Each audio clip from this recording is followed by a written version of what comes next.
ほら朝が来れば僕ら旅立つその時にまた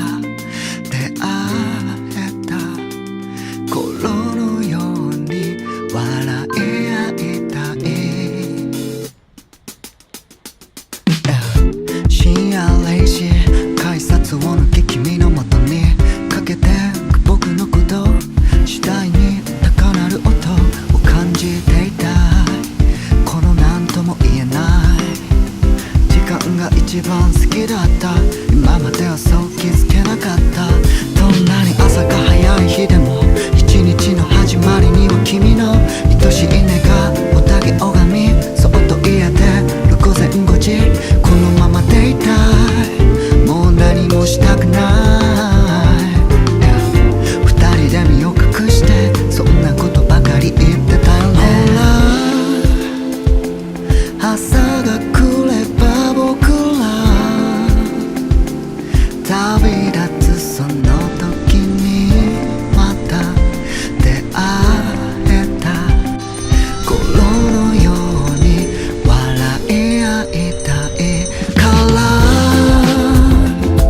これでよかったんだだけどこのまま夜空が明けなければなんて君は言うかな深夜0時静まり返る部屋で二人連れてく君のこと不安に駆られる音抱きしめていたいけど何とも言えない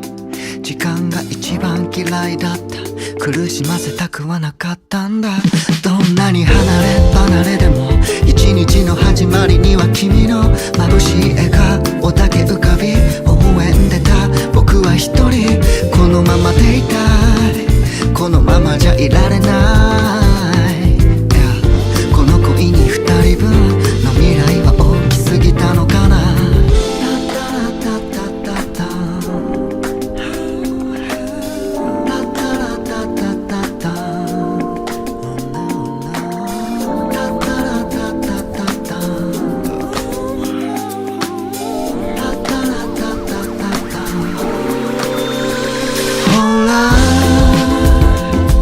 朝が来れば僕ら旅立つその時にまた出会えた頃のように笑い合いたいからこれでよかったんだだけどこのまま夜空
She very happy.